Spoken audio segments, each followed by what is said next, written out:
स्वागत है आप सभी का मेरे YouTube चैनल स्टोरी एफएम पर। और आज एक और कहानी लेकर आपके लिए आई हूँ। आज की मेरी कहानी का शीर्षक है करवा का व्रत। दोस्तों, इस कहानी को मैंने प्रतिलिपि से लिया है और इसे लिखा है शिवानी कौशल जी ने। तो चलिए बिना देर किए शुरू करते हैं आज की कहानी। कन्हैया लाल अपने दफ्तर के हमजोलियों और मित्रों से 2-3 बरस बड़ा ही था, परंतु उसकी शादी इन लोगों के बाद हुई। उसके बहुत अनुरोध करने पर भी उसके मालिक ने उसे ब्याह के लिए 1 हफ्ते से ज़्यादा की छुट्टी नहीं दी। जब शादी करके लौटा तो उसके अंतरंग मित्रों ने भी उससे वही प्रश्न पूछे जो अक्सर ऐसे अवसर पर दूसरों से पूछे जाते हैं, और फिर वही परामर्श उसे दिए गए जो अनुभवी लोग किसी नवविवाहित को दिया करते हैं। हेमराज, जो कन्हैया लाल के दफ्तर में ही काम करता था, कन्हैया लाल उसे बहुत समझदार मानता था। हेमराज ने उसे समझाया कि बहू को प्यार तो करना चाहिए, पर प्यार में उसे बिगाड़ देना या फिर सिर पर चढ़ा देना बिल्कुल भी ठीक नहीं है। औरत सर्कस हो जाती है तो आदमी को उम्र भर जोरू का गुलाम ही बना रहना पड़ता है। उसकी ज़रूरतें पूरी करो, पर रखो अपने काबू में। मारपीट बुरी बात है, पर यह भी नहीं कि औरत को मर्द का डर ही ना रहे। डर उसे ज़रूर रखना चाहिए, मारे नहीं तो कम से कम गुर्रा तो ज़रूर दे। 3 बातें उसकी मानो तो एक मना भी कर दो, क्योंकि वो ये ना समझ ले कि तुमसे जो चाहे वो करवा सकती है। उसे तुम्हारी खुशी और नाराज़गी की परवाह होनी चाहिए। हमारे साहब जैसा हाल ना हो जाए। मैं तो देखकर हैरान रह गया। एम्पोरियम से कुछ चीज़ें लाने के लिए जा रहे थे जब साहब, तो घरवाली को पुकार कर पैसे मांगे। बीवी ने कह दिया कि कालीन रहने दो, अगले महीने ले लेंगे। तो भीगी बिल्ली की तरह बोले, अच्छा ठीक है। मर्द को रुपया पैसा अपने हाथ में ही रखना चाहिए, समझ गए ना। कन्हैया के विवाह के समय नक्षत्र का ऐसा योग था कि ससुराल वाले लड़की की विदाई कराने के लिए किसी तरह तैयार नहीं हुए। छुट्टियां अधिक नहीं मिली थी, इसलिए गौने की बात टल गई थी। एक तरह से अच्छा ही हुआ। हेमराज ने कन्हैया लाल को अच्छी तरह सिखा पढ़ा दिया था कि तुम पहले ऐसा मत करना कि उसे लगे कि तुम उसके बिना रह नहीं सकते, या बहुत खुशामद करने लगो। अपनी मर्जी रखना, समझे। औरत और बिल्ली की जात एक। पहले दिन के व्यवहार का असर उस पर सदा रहता है। तभी तो कहते हैं कि बिल्ली के आते ही पहले दिन हाथ लगा दे तो फिर रास्ता नहीं पकड़ती। तुम कहते हो कि वो पढ़ी लिखी है, तो तुम्हें और भी चौकस रहना चाहिए। निस्वार्थ भाव से हेमराज की दी हुई सीख कन्हैया लाल ने अपने पल्ले बांध ली थी। सोचा, मुझे बाजार होटल में खाना खाना पड़े या खुद चौका बर्तन करना पड़े तो शादी का फायदा ही क्या। इसलिए वह लाजो को दिल्ली ले आया था। दिल्ली में सबसे बड़ी दिक्कत मकान की होती है। रेलवे में काम करने वाले कन्हैया के जिले के बाबू ने उसे अपने क्वार्टर का एक कमरा और रसोई की जगह सस्ते किराए पर दे दी थी, तो 1.25 साल से मज़े में चल रहा था। लाजवंती अलीगढ़ में 8 तक पढ़ी थी। बहुत सी चीज़ों के शौक थे उसे, ऐसी चीज़ों के भी जिन्हें दूसरों के घर की लड़कियों को या नई ब्याई बहुओं को करते देख मन मार कर रह जाना पड़ता था। उसके पिता और भाई पुराने ख्यालात के थे। सोचती थी ब्याह के बाद ही सही तो उन चीज़ों को करने के लिए कन्हैया से कहती। लाजो के कहने का ढंग कुछ ऐसा था कि कन्हैया चाह कर भी उसे इनकार न कर पाता, पर ख्याल से कि बहू बहुत सर्कस न हो जाए तो 2 बात मानकर तीसरी बात पर इनकार भी कर देता। लाजो मुंह फुलाती तो सोचती कि मनाएंगे तो मान जाऊंगी, आखिर तो मनाएंगे ही, पर मनाने की बजाय कन्हैया उसे डांट देता था। एक आध बार उसने थप्पड़ भी चला दिया। मनौती की प्रतीक्षा में जब थप्पड़ पड़ जाता तो दिल कट कर रह जाता और लाजो अकेले में फूट फूट कर रोती। फिर उसने सोच लिया, चलो किस्मत में यही है तो क्या हो सकता है, और हार मानकर खुद ही कन्हैया से बोलने लगती। कन्हैया का हाथ पहले तो 2 बार क्रोध की बेबसी में ही चला था। जब चल गया तो उसे अपने अधिकार और शक्ति का संतोष अनुभव होने लगा। अपनी शक्ति अनुभव करने के नशे से बड़ा नशा दूसरा कौन होगा। इस नशे में राजा देश पर देश समेटे जाते थे, जमींदार गांव पर गांव और सेठ मिल और बैंक खरीदते चले जाते हैं। इस नशे की सीमा नहीं है, या चस्का पड़ा तो कन्हैया का हाथ क्रोध आने की प्रतीक्षा किए बिना ही चल जाता। मार से लाजो को शारीरिक पीड़ा तो होती ही थी, पर उससे अधिक पीड़ा होती थी अपमान की। ऐसा होने पर वह कई दिन के लिए उदास हो जाती, पर घर का सब काम करती। इच्छा ना होने पर भी कन्हैया की इच्छा का विरोध ना करती, पर मन ही मन सोचती रहती, इससे तो अच्छा है मैं मर जाऊं, और फिर धीरे धीरे समय पीड़ा को कम कर देता। जीवन था तो हंसने और खुश होने की इच्छा भी फूट ही पड़ती थी और लाजो हंसने लगती थी। सोच लिया था मेरा पति है, जैसा भी है मेरे लिए तो यही सब कुछ है, जैसे ये चाहता है वैसे ही मैं चलूं। लाजो के सब तरह के अधीन हो जाने पर भी कन्हैया की तेजी बढ़ती जा रही थी। वह जितनी अधिक बेपरवाही और स्वच्छंदता लाजो के प्रति दिखा सकता, अपने मन में उससे उतना ही अधिक अपने समझने और प्यार का संतोष पाता। कुंवार के अंत में पड़ोस की स्त्रियां करवा चौथ के व्रत की बात करने लगी।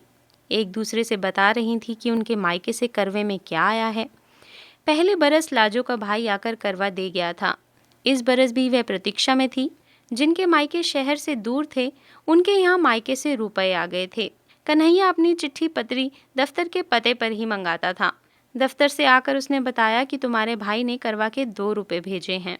करवे के रुपए आ जाने से लाजो को संतोष हो गया। कन्हैया दफ्तर जा रहा था तो लाजो ने अभिमान से गर्दन कंधे पर टेढ़ी करके प्यार के स्वर में याद दिलाया, हमारे लिए सरगी में क्या क्या लाओगे? और लाजो ने ऐसे अवसर पर लाई जाने वाली चीजें याद दिला दी। लाजो पड़ोस में कह आई थी कि उसने भी सरगी का सामान मंगाया है। करवा चौथ का व्रत भला कौन हिंदू स्त्री नहीं करती। जन्म जन्म यही पति मिले, इसलिए दूसरे व्रतों की परवाह ना करने वाली पढ़ी लिखी स्त्रियां भी इस व्रत की उपेक्षा नहीं कर सकती। अवसर की बात थी कि उस दिन कन्हैया लंच की छुट्टी में साथियों के साथ ऐसे काबू आ गया कि उससे 3.25 रुपए खर्च हो गए। घर आकर उसने लाजो को बताया कि वह सरगी का सामान नहीं ला सका। कन्हैया खाली हाथ घर लौटा तो लाजो का मन बुझ गया। उसने गम खाना सीखकर रूठना छोड़ दिया था, परंतु उसका मुंह लटक गया। रात को भोजन के समय कन्हैया ने देखा कि लाजो मुंह फुलाए है, बोल नहीं रही है।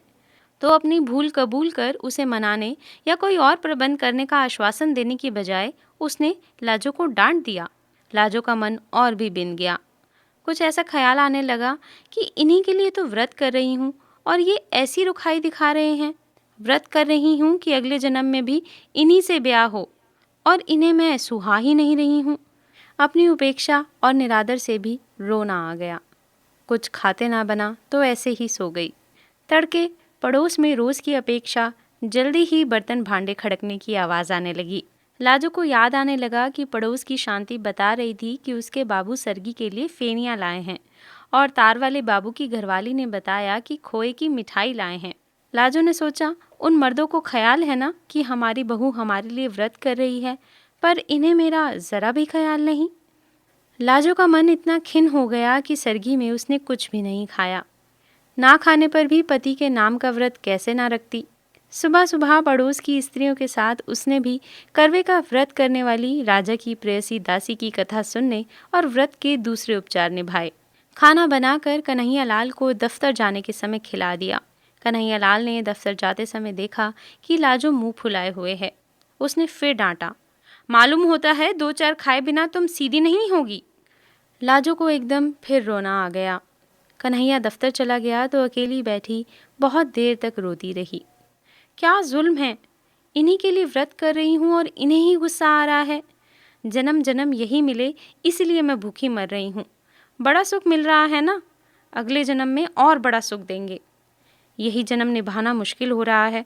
इस जन्म में तो ऐसी मुसीबत से मर जाना ही अच्छा लगता है, और दूसरे जन्म के लिए यही मुसीबत पक्की कर रही हूँ। लाजो पिछली रात भूखी थी, बल्कि पिछली दोपहर से पहले का ही खाया हुआ था। भूख के मारे कुरमुरा रही थी, और उस पर पति का ऐसा व्यवहार। जन्म जन्म कितने जन्म यही व्यवहार उसे सहन करना पड़ेगा। सोचकर लाजो का मन डूबने लगा। सिर में दर्द होने लगा तो वह धोती के आंचल से सिर बांधकर खाट पर लेटने लगी तो झिझक गई। करवे के दिन बांध पर नहीं लेटा या बैठा जाता तो दीवार के साथ फर्श पर ही लेटी रही। लाजो को पड़ोसियों की पुकार सुनाई दी। वह उसे बुलाने आई थी। करवा चौथ का व्रत होने के कारण सभी स्त्रियां उपवास करके भी खुश थी। आज गर्मी के कारण नित्य की तरह दोपहर के समय सीने, पिरोने या बुनने का काम नहीं किया जा सकता। करवे के दिन सिलाई, सुई और चरखा छुआ नहीं जाता। काम से छुट्टी थी तो कुछ हंसने खेलने के लिए बैठक जमाने का उपक्रम हो रहा था। वे लाजो को भी उसी के लिए बुलाने आई थी। सिर दर्द और बदन टूटने की बात कहकर वह टाल गई और फिर सोचने लगी कि ये सब तो सुबह की सरगी खाए हुए हैं, जान तो मेरी निकल रही है। और फिर अपने दुखी जीवन के कारण मर जाने का ख्याल आया और कल्पना करने लगी कि करवा चौथ के दिन उपवास किए किए मर जाए तो इस पुण्य से ज़रूर ही यही पति अगले जन्म में मिले। लाजो की कल्पना बावली हो उठी। सोचने लगी, मैं मर जाऊं तो इनका क्या है, ये और ब्याह कर लेंगे। जो आएगी वह भी करवा चौथ का व्रत करेगी। अगले जन्म में दोनों का इन्हीं से ब्याह होगा और हम दोनों सौतन बन जाएंगी। सौत का ख्याल आया तो उसे और भी बुरा लगा।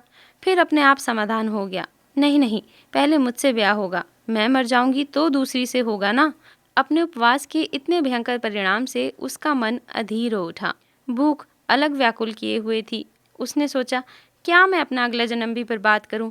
भूख के कारण शरीर निढाल होने पर भी खाने को मन ही नहीं हो रहा था, परंतु उपवास के परिणाम की कल्पना से मन क्रोध से जल उठा। वह उठ खड़ी हुई और कन्हैया के लिए उसने सुबह जो खाना बनाया था उसी में से बची 2 रोटियां कटोरा दान में पड़ी थी। लाजो उठी और उपवास से बचने के लिए उसने मन को बस में कर एक रूखी रोटी ही खा ली और एक गिलास पानी पी लिया और फिर लेट गई। मन बहुत खिन्न था। कभी सोचती कि ये मैंने क्या किया, व्रत तोड़ दिया। कभी सोचती, ठीक ही तो किया, अपना अगला जन्म क्यों बर्बाद करूं। और ऐसे ही पड़े पड़े उसे झपकी आ गई। कमरे की दीवार पर धम धम सुनकर लाजो ने देखा कि रोशनदान से प्रकाश की तरह अंधकार भीतर आ रहा था। समझ गई कि ये दफ्तर से लौटे हैं। उसने किवाड़ खोले और चुपचाप एक और हट गई। कन्हैया लाल ने क्रोध से उसकी ओर देखा। अभी तक पारा नहीं उतरा, मालूम होता है झाड़े बिना नहीं उतरेगा। लाजो के दुखी दिल पर और चोट पड़ी और पीड़ा क्रोध में बदल गई। कुछ जवाब नहीं दिया और घूमकर फिर दीवार के सहारे फर्श पर बैठ गई। कन्हैया लाल का गुस्सा भी उबल पड़ा। यह अकड़ है, आज तुझे ठीक कर ही दूं, उसने कहा और लाजो को हाथ से पकड़ खींच कर गिराते हुए 2 थप्पड़ पूरे जोर से उसके ऊपर जड़ दिए और हांफते हुए लात उठाकर कहा, और मिजाज दिखा, खड़ी हो सीधी। लाजो का गुस्सा भी सीमा पार कर चुका था। खींची जाने पर भी फर्श से उठी नहीं और मार खाने के लिए तैयार हो उसने चिल्लाकर कहा, मार ले, जान से मार डाल, पीछा छूटे।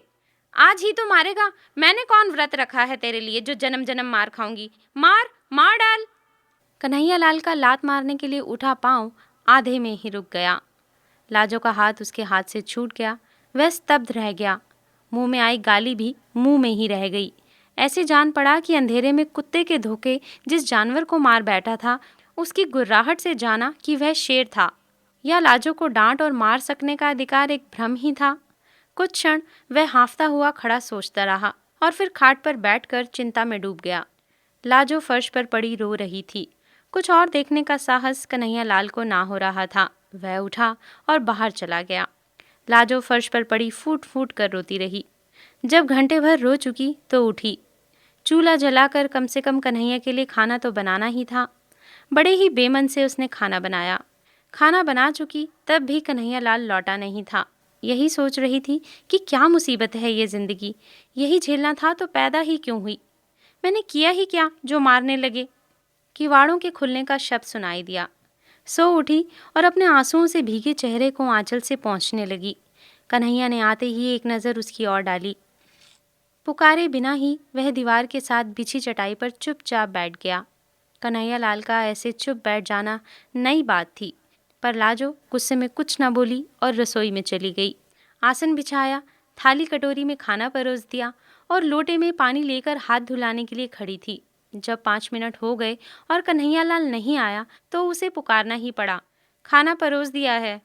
कन्हैया लाल आया तो हाथ नल से धोकर झाड़ते हुए भीतर आया। अब तक हाथ धुलाने के लिए लाजो ही उठकर उसे पानी देती थी। कन्हैया लाल 2 ही रोटी खाकर उठ गया।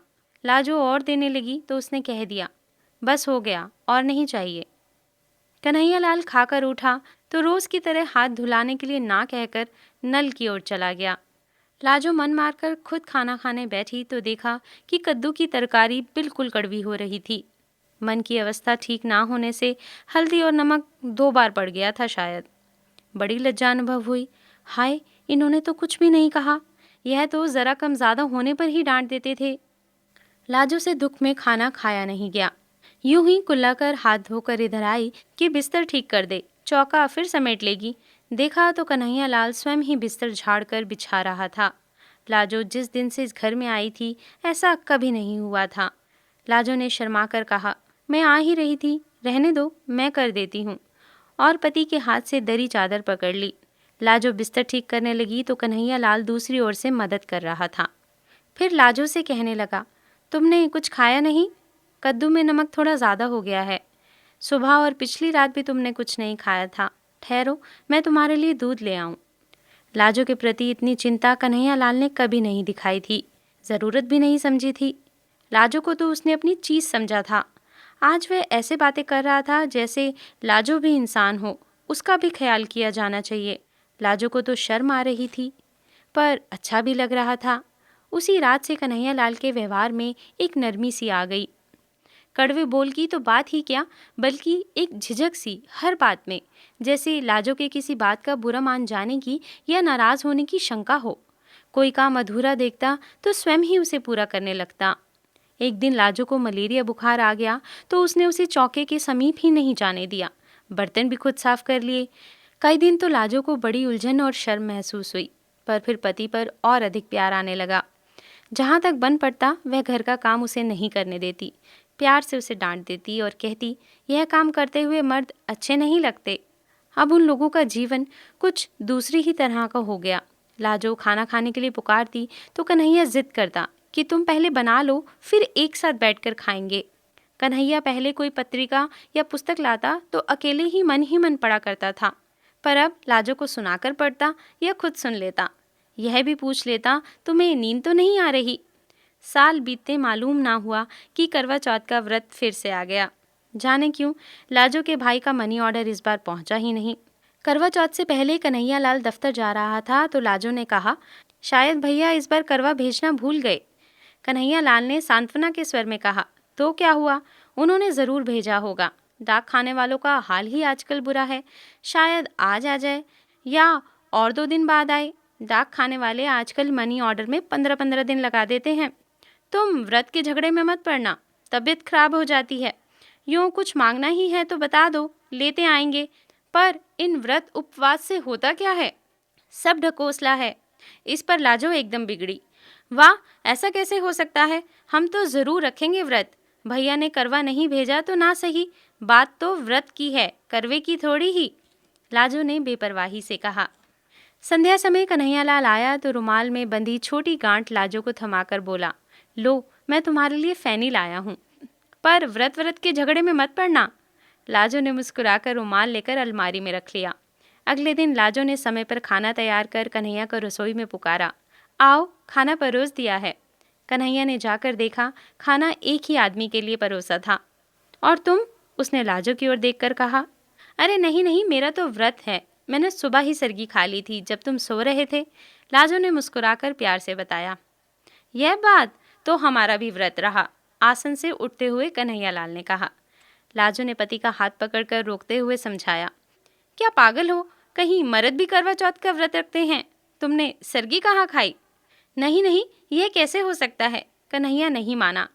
तुम्हें अगले जन्म में मेरी ज़रूरत है तो क्या मुझे तुम्हारी नहीं? मैं भी तुम्हारे लिए व्रत रखूंगा। लाजो पति की ओर कातर आंखों से देखती हार मान गई। पति के इस व्यवहार को देखकर उसका हृदय गर्व से फूला नहीं समा रहा था। तो दोस्तों, ये थी कहानी करवा का व्रत। आपको ये कहानी कैसी लगी मुझे कमेंट बॉक्स में कमेंट कर ज़रूर बताएं और इस कहानी को ज़्यादा से ज़्यादा शेयर करें, लाइक करें और मेरे चैनल को सब्सक्राइब करें। अगली कहानी लेकर फिर से आऊँगी, तब तक के लिए अपना ख्याल रखिएगा। बाय।